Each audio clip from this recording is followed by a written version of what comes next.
Səni itirməkdən qorxmayan bir insan üçün özünü tükətmə. Çünki bir insan səni həqiqətən sevəndə, səni itirmək ehtimalı belə onu narahat edir.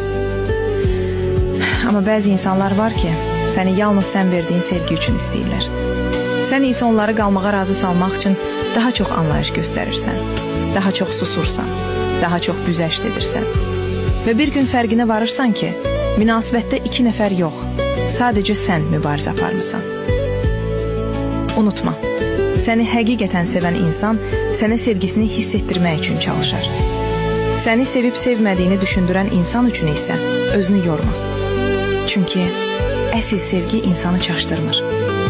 Əsl sevgi insana güvən hissi verir.